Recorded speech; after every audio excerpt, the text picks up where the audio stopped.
नमस्कार साथियों, आइए सुनते हैं शिवानी जी की कहानी लाटी। लंबे देवदारों का झुरमुट झुक झुक कर गोठिया सेनेटोरियम की बलैयां सी ले रहा था। कांच की खिड़कियों पर सूरज की आड़ी तिरछी किरणें मरीजों के क्लांत चेहरों पर पड़कर उन्हें उठा देती थी। मौत की नगरी के मुसाफिरों के रोग जीर्ण पीले चेहरे सुबह की मीठी धूप में क्षण भर को खिल उठते। आज टीबी, सिर दर्द और जुखाम खांसी की तरह आसानी से जीती जाने वाली बीमारी है, पर आज से कोई 20 साल पहले टीबी मृत्यु का जीवंत आवाहन थी। भुआली से भी अधिक मांग तब गोठिया सेनेटोरियम की थी। काठ गोदाम से कुछ ही मील दूर एक ऊंचे पहाड़ पर गोठिया सेनेटोरियम के लाल लाल छतों के बंगले छोटे छोटे गुलदस्तों में सजे रहते थे। 3 नंबर के बंगले का दुगना किराया देकर कप्तान जोशी स्वयं अपनी रोगड़ी पत्नी के साथ रहता था। बंगले के बरामदे में पत्नी के पलंग के पास वह दिन भर आराम से कुर्सी में बैठा रहता। कभी अपने हाथों से टेम्परेचर टार्च भरता और कभी समय देखकर दवाइयां देता। पास के बगल के मरीजों की बड़ी तृष्णा और चाव से सेवा करता था कप्तान जोशी। कभी उसके आनंद भरे चेहरे में झुंझलाहट या खीज की अस्पष्ट रेखा भी नहीं उभरती। कभी वह घुंघराले बालों को बुरुश से संवारता और कभी बड़े ही मीठे स्वर में पहाड़ी झोड़े गाता, जिसकी मिठास में बकरियों के गले में बंधी बजती रुनकती घंटियों की सी छुनक रहती थी। पहाड़ी मरीज बिस्तरों से पुकार कर कहते, वाह कप्तान साहब वाह, एक और। कप्तान अपने पलंग से घुली मिली सुंदरी बानों की ओर देखकर बड़े लाड से मुस्कुरा देता। बानो का गोरा चेहरा बीमारी से एकदम पीला पड़ गया था और उसकी बड़ी बड़ी आंखें और भी बड़ी हो गई थी। शांत तरल दृष्टि से वह कप्तान को दिन रात टुकुर टुकुर देखती रहती। विवाह के 2 वर्ष पश्चात यही उसका वास्तविक हनीमून था, जहां न अम्मा थी, न चाची और ताई की शासन की लगाम ही, ना नई बहू के घूंघट की कोई बंदिश।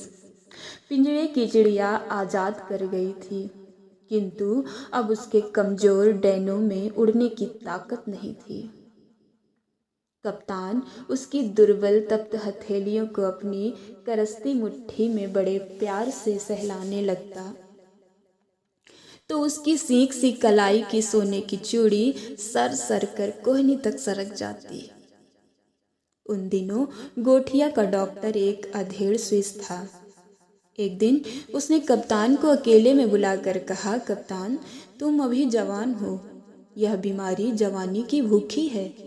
मैं देख रहा हूं तुम जरा सा भी परहेज नहीं बरतते। मरीज की भूख को दवा से जीतना होगा, मोहब्बत से नहीं। क्षण भर को सब समझकर कप्तान लाल पड़ गया। उसके बूढ़े पिता के भी कई पत्र आ चुके थे और माँ ने रो रो कर भी चिट्ठियां डाली थी। मेरे 10-20 पूत नहीं है बेटा, यह बीमारी सत्यानाशी है।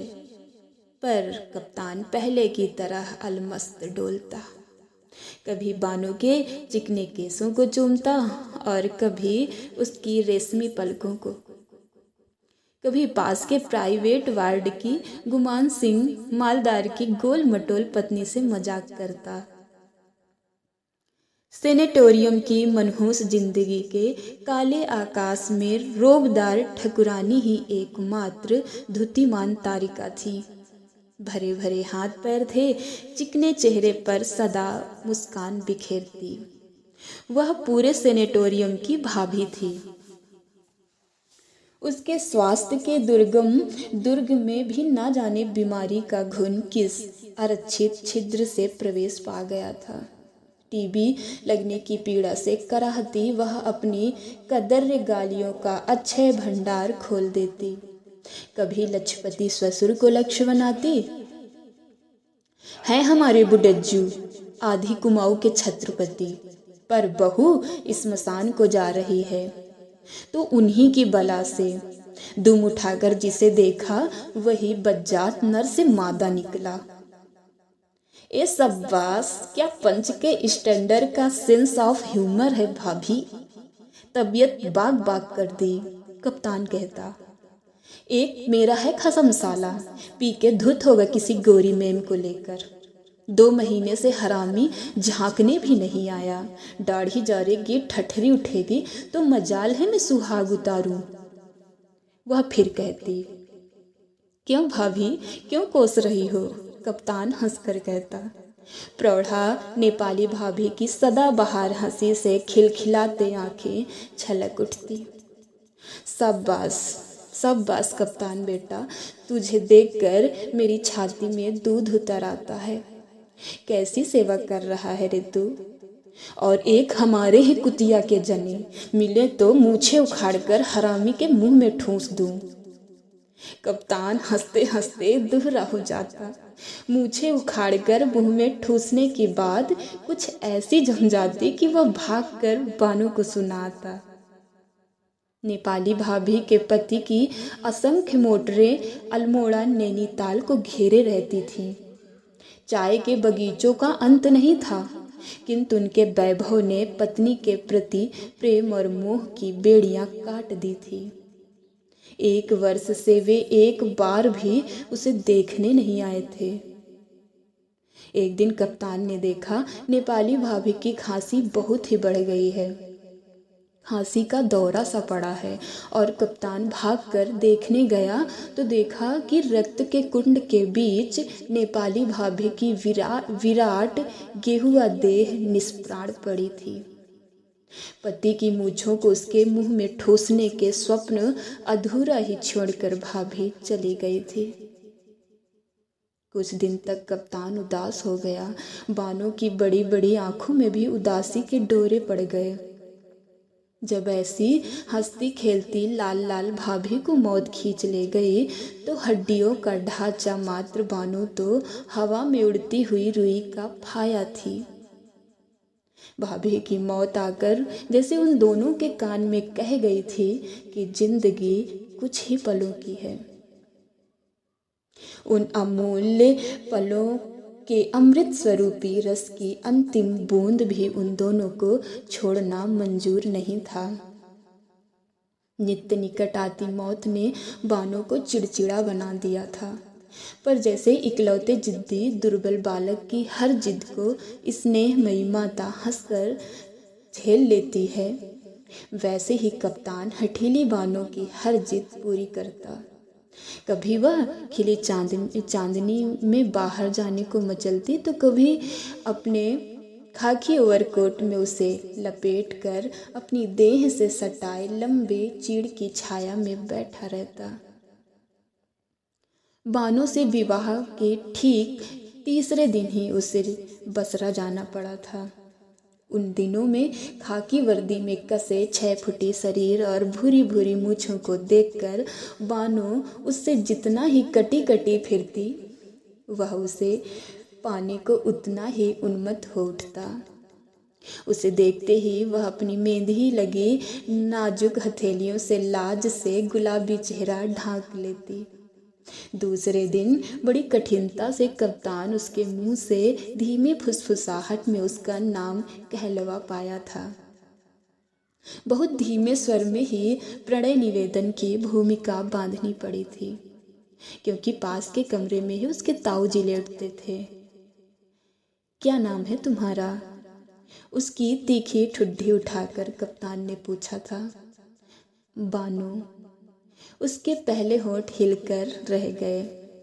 राम राम, मुसलमानी नाम, कप्तान ने हंसकर छेड़ दिया। सब यही कहते हैं, मैं क्या करूं? बानो की आंखें छलक उठी। मैं तो तुम्हें छेड़ रहा था, कितना प्यारा नाम है। पहाड़ी नाम भी कोई नाम होता है भला? सरली, परली, रमा, खष्टी, वह बोला। कितने साल की हो तुम बानो? इस आषाढ़ में मुझे 16वां लगेगा। बानो ऐसे उत्साह से बोली जैसे उसने आधी जिंदगी पार कर ली हो। कप्तान का दिल भर आया। अपनी खिलौने सी बहू को खींचकर हृदय से लगा लिया। पहले वह अपने ताऊ और पिता से सख्त नाराज था। कहाँ वह ठसकेदार बाका कप्तान और कहाँ हाई स्कूल पास छोकरी को पल्ले बांध कर रख दिया गया। पर बालिका बानो की सरल आंखों का जादू उस पर जल गया। तीसरे ही दिन उसे बसरा जाना था। कप्तान बानो से विदा लेने गया तो वह कोने में बैठी छालियां कतर रही थी। उसकी पलकें भीगी थी और पति की आहट पाकर उसने घुटनों में सिर डाल दिया। झट से झुककर कप्तान ने उसका माथा चूम लिया। उसका गला भर आया था। 3 दिन की ताजी सुंदरी नववधु को इस तरह छोड़कर जाना कप्तान को दुश्मन की गोलाबारी से भी भयंकर लगा था। उसके बाद 2 वर्षों तक कप्तान युद्ध की विभीषिका में भटक गया। बर्मा और बसरा के जंगलों में भटक भटक कर उसके साथी बहसी बन गए थे। गंदे अश्लील मजाक करते फौजी अफसरों में कप्तान ही सबसे छोटी उम्र का था। बर्मा की युद्ध में स्तब्ध सड़कों पर चपल बर्मी रमणियों के कुटिल कटाक्षों का अभाव नहीं था। फिर भी कप्तान अपनी जवानी को दांतों के बीच जीभ सी बचाता सींत गया। 2 साल बाद घर पहुंचा तो दुनिया बदल चुकी थी। उन 2 वर्षों में बानो ने 7 ननदों के ताने सुने, भतीजों के कपड़े धोए, ससुर के होज बिने, पहाड़ी की नुकीली छतों पर 5-5 सेर उड़द पीस कर बड़ियां तोड़ी। कभी सुनती उसके पति को जापानियों ने कैद कर लिया है, अब वह कभी नहीं लौटेगा। सास और चचिया सास के व्यंग बाण से छेद देते। वह घुलती गई और एक दिन 6 का तक्षक कुंडली मारकर उसकी नन्ही सी छाती पर बैठ गया। उसे सेनेटोरियम भेज दिया गया था। दूसरे दिन कप्तान बानो को देखने चल दिया तो घर वालों के चेहरे लटक गए। गोठिया पहुंचा और एक प्राइवेट वार्ड के बरामदे में लेटी बानो को देखकर उसका कलेजा उछलकर मुंह में आ गया। 2 वर्षों में बानो घिसकर और भी बच्ची बन गई थी। कप्तान को देखकर उसकी तरल आंखें खुली ही रह गईं। फिर आंसू टपकने लगे। कहने और कैफियत देने की कोई गुंजाइश ही नहीं रही। बानो के बहते आंसुओं की धारा ने 2 साल के सारे उलाहने सुना दिए। दोनों ने समझ लिया कि मिलन के वे क्षण मुट्ठी भर ही रह गए थे। उन दिनों सेनेटोरियम में एक अत्यंत क्रूर नियम था। रोगियों को उनकी अंतिम अवस्था जानकर उन्हें घर भेज दिया जाता था। सेनेटोरियम की मृत्यु का प्रवेश सर्वथा निषिद्ध था। नेपाली भाभी की मृत्यु के बाद कप्तान और बानो मातम में डूब गए थे, पर चौथे दिन फिर वे हनीमून मनाने लगे। अपनी साड़ियों का बॉक्स निकलवाकर बानो ने कई साड़ियों पर इस्त्री करवाई। बड़ी देर तक दोनों ने पेशेंस खेला, पर शाम होते ही बानो मुरझाने लगी। दिन भर उसे दस्त आ रहे थे और टीबी के मरीज को दस्त आना खतरे से खाली नहीं होता। डॉक्टर दलाल आया। उसने कप्तान को बाहर ले जाकर कमरा खाली करवाने का नोटिस दे दिया। कल ही ले जाना होगा। I give her to do 3 days। इससे ज़्यादा नहीं बचेगी। कप्तान का चेहरा सफ़ेद पड़ गया था। घर जाने का प्रश्न नहीं उठता था। 3 रस भरे महीनों की मीठी धरोहर को वह घर की कड़वाहट से अछूता ही रखना चाहता था। भुआली के पास ही एक चाय की दुकान के नीचे साफ सुथरा कमरा मृत्यु का पासपोर्ट पाए बानो जैसे अभागे मरीजों के लिए सदा बाहें फैलाए खुला रहता था। सेनेटोरियम छोड़कर हम कल दूसरी जगह चलेंगे बानो। यहाँ साली तबीयत बोर हो गई है। बड़े उत्साह और आनंद से कप्तान ने भूमिका बांधी, पर बानो का चेहरा फक पड़ गया था। वह समझ गई थी कि आज उसे भी नोटिस दे दिया गया है।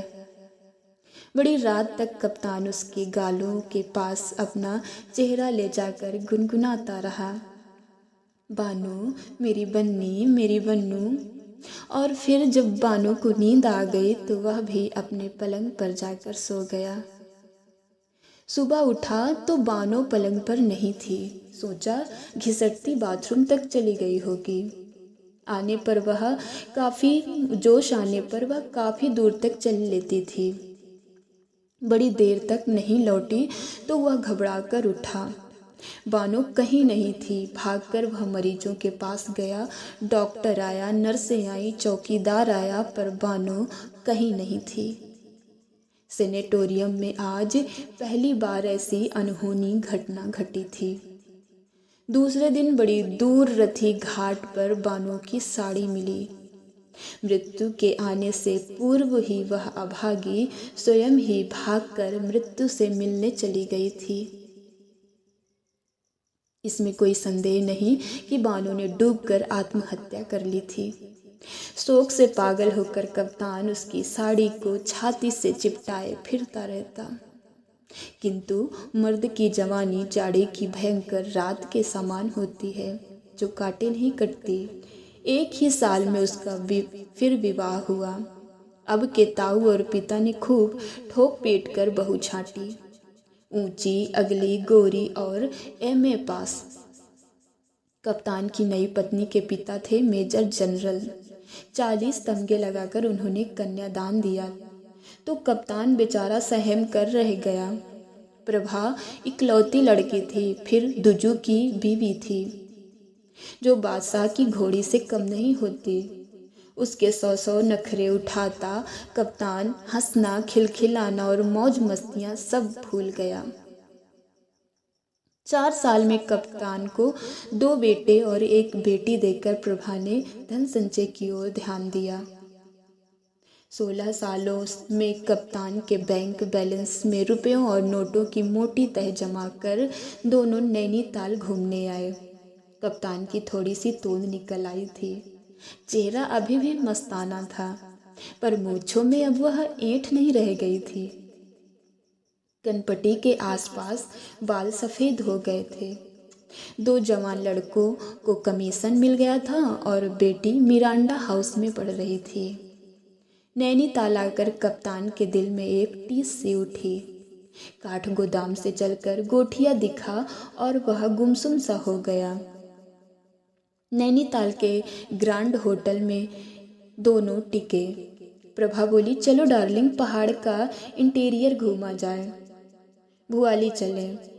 चिकन सैंडविच, रोस्ट मुर्ग पैक करवाकर उसने अपनी फिएट गाड़ी भुआली की ओर छोड़ दी।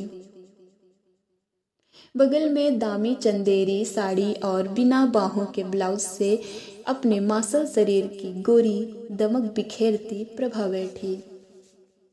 भुआली की एक छोटी सी दुकान देखकर प्रभा ने गाड़ी रुकवा दी। इसी दुकान में आज एकदम पहाड़ी स्टाइल से कलई के गिलास में चाय पियेंगे हनी, वह बोली। कप्तान अब मेजर था। मेजर की डिग्निटी कहाँ जाएगी, वह बोला। भाड़ में, कहकर प्रभा अपनी पेंसिल हिल की जूतियां चटकाती दुकान में घुस गई। काठ की एक बेंच में धुएं और कालिक से काली पड़ गई थी। उसी को झाड़कर दोनों बैठ गए। पहले कुछ देर को पहाड़ी दुकानदार भौचक सा रह गया। लकड़ी के धुएं से एकदम काली केतली में चाय उबल रही थी। खूब गर्म, 2 गिलास चाय लाओ प्रधान, मेजर ने पहाड़ी में कहा, और दुकानदार का मुंह खुला का खुला ही रह गया। ऐसी अंग्रेजी में बोलने वाला अनोखा जोड़ा पहाड़ी कैसे हो सकता है, वह सोचने लगा। वह चाय बना ही रहा था कि अलग अलग करते वैष्णवियों के दल ने भीतर घुसकर दुकान घेर ली। ओहो गुरु, भलदा भलदा भलदा, कहकर वैष्णियों के हेड ने बड़े प्रभुत्वपूर्ण स्वर में 16 गिलास चाय का ऑर्डर दे दिया। हेड वैष्णवी बड़ी ही मुखर और मर्दानी थी, इसी से शायद मर्दाने स्वर में बोल भी रही थी। सोचा बामन जू की दुकान थी, चाय की छोरियों को पिलाऊंगी। आज एकादशी है। क्यों नहीं, दुकानदार बोला। अरे लाटी भी आई है। अरे कहाँ जाएगी अभागी, वैष्णवी ने कहा। प्रभा और मेजर की दृष्टि एक साथ ही लाटी पर पड़ी। कुत्सित बूढ़ी अधेड़ वैष्णवियों के बीच देवांगना सी सुंदर लाटी अपनी दाढ़िम सी दंत पंक्ति दिखाकर हंस दी। मेजर का शरीर सुन्न सा पड़ गया। स्वस्थ होकर शायद साक्षात बानो ही बैठी थी। गालों पर स्वास्थ्य की लालिमा थी, कान तक फैली आंखों में वही तरल स्निग्धता थी और गूंगी जिह्वा पर गूंगापन चेहरे पर फैलकर उसे और भी भोला बना रहा था। हाय, क्या यह गूंगी है? My God, hot beauty, Prabha बोली। हाँ सरकार, यह लाटी है, दुकानदार ने कहा और मेजर के दिल पर आ गिरी भारी पत्थर की चट्टान। क्या नाम है इसका जी? प्रभा मुग्ध लाटी को देख ही रही थी। नाम जो होगा वह तो बह गया मीम साहब, अब तो इसका नाम लाटी है। हेड वैष्णवी ने कहा, हमारे गुरु महाराज को इसकी देह नदी में तैरती मिली। जीभड़ी इसकी कट कर कहीं गिर गई थी। राम जाने कौन था वह। गले में चरेऊ मंगलसूत्र था। ब्याह हो गया होगा, फिर हमारा गुरु महाराज इसको गुरु मंत्र दिया। भयंकर 6 रोग था, एक एक शेर खून उगलता था, पर गुरु की शरण में आया तो सब रोग शोक ठीक हो गया इसका। लाटी जीभ दिखा। धू धू कर लाटी ने भुवन मोहिनी हंसी हंस दी। जीभ नहीं दिखाई। कुछ नहीं समझती साली, बस खाती 2.5 शेर, सब भूल गया। हमारा ऑर्डर भी नहीं मानता। असंतुष्ट स्वर में मर्दानी वैष्णवी बोली। ओ माय गॉड, अपने आदमी को भी भूल गई क्या? प्रभा बोली। जो था सो था, इसको कुछ याद नहीं, खाली फिक फिक कर हंसती रहती है। हरामी, अब प्रभु इसका मालिक है, प्रभु इसका सहारा है। हाँ गुरु, कितना पैसा हुआ? हेड वैष्णवी ने पैसे चुकाए और उसका दल अलख बजाता उठ खड़ा हुआ। लाटी बैठी ही रही। मेजर एकटक उसे देख ही रहा था। यह वही बानो थी जिसे डॉक्टर दलाल और कक्कड़ जैसे प्रसिद्ध विशेषज्ञों की मृत्युंजय औषधियां भी स्वस्थ नहीं कर सकी थी। उठ साली लाटी, हेड वैष्णवी ने हल्की सी ठोकर से लाटी को उठा दिया।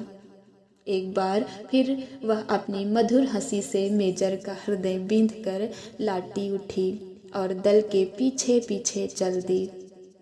काश उसके भोले चेहरे से गाल सटाकर मेजर कहता, मेरी बानो बन्नी, मेरी बन्नू। शायद उसकी गूंगी जबान के नीचे दबी उसकी गूंगी पिछली जिंदगी बोल उठती। पर मेजर जिंदगी की दौड़ में बहुत आगे निकल आया था। पीछे लौटकर बिछड़े को गले लाना सबसे बड़ी मूर्खता होती है। 2 जवान बेटे और बेटी, राष्ट्रपति के सहभोजों में चमकती उसकी शानदार दूसरी बीवी। गरीब गूंगी लाटी का आना कैसे सह सकते थे? उठो डार्लिंग, लंच गर्म पानी में करेंगे, प्रभा ने कहा और मेजर उठ खड़ा हुआ। कुछ ही पलों में वह बूढ़ा और खोखला हो गया था। बानो मर गई थी, अब तो वह लाटी थी। प्रभु अब उसका मालिक था और प्रभु ही उसका सहारा। धन्यवाद।